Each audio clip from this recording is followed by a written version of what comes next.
All right, welcome back to Tantric Aspirant.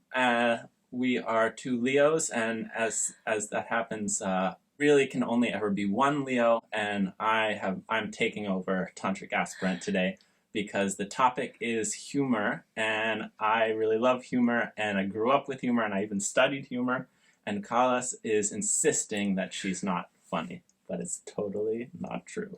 Actually, what we're going to talk about is how anyone can be humorous, and also how humor is such a beautiful example of Tantra, because what Tantra is revealing is that every aspect of life has mechanisms which make it work. Like a lot of times we think the universe is random, or we don't know why things happen to us, but actually Tantra is showing how every aspect of life is having somewhere a mechanism and a way of working. And also humor is such a good way to alchemize emotions even. Yeah. Like I laugh so much, like even if I'm struggling with all kind of emotions or having a super bad day, and then I just go and I watch a bit of stand-up or something, and it's like completely alchemizing all those emotions and making me feel so much better after. Even it's like a therapy, a laugh therapy. Oh yeah. Yeah, I'll listen, like if I have a heavy meal, I'll go and watch some funny videos because I know that will help the digestion and the fire catch on. But it's very different watching someone being funny or actually creating or co-creating comedy. Yeah, exactly. Okay. It's beautiful the way you say that, because what I studied was this improv comedy. So it's kind of this comedy improv theater, which is where you go in front of a group of people and you get suggestions, and you and your team, you make something funny out of that. And what's really funny and what people don't know about improv humor and improv comedy is that it has super strict rules. It looks like chaos is happening, but actually you practice and you do a lot of preparation for an improv comedy performance, and you have to be really united to pull it off. And one of the mechanisms I wanted to talk about, which is so tantric, of improv humor, is something called yes and. And the way it works is when you get a suggestion from the audience, like strawberries, and you have to make a funny scene about strawberries.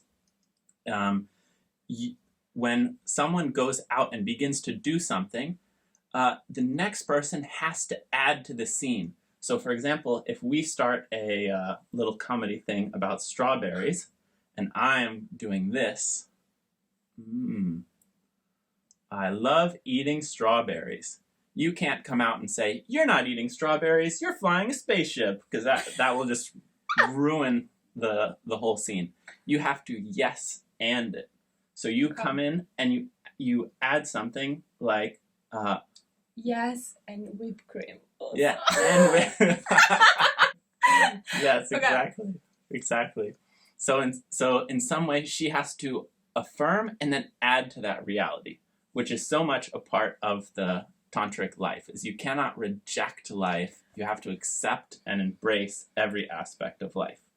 And what's amazing is there's a second rule to improv comedy, which is you cannot intentionally make things funny.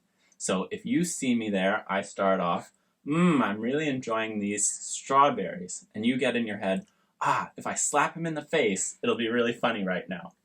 No, you have to hold that in, and we try to build the scene together as seriously as possible. And as we follow this yes and rule and build the scene, comedy will naturally appear. And it's really beautiful that when you increase the seriousness, the chaos of life will crack it somehow with humor. And it won't be either of us makes it. We'll be laughing along too, because the humor comes from the universe. Yeah. It's a nice theory. Takes a lot of discipline. So let's see if we get a suggestion from our audience. And the suggestion is candles. So I'll begin doing something with the imaginary candle.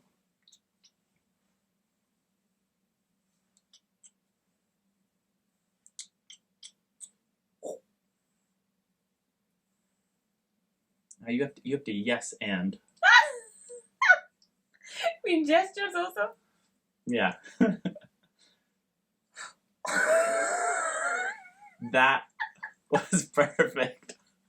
I'm doing something, I'm lighting a candle, and then you did something totally unexpected to blow the candle out. Yeah. This video's a disaster. It's not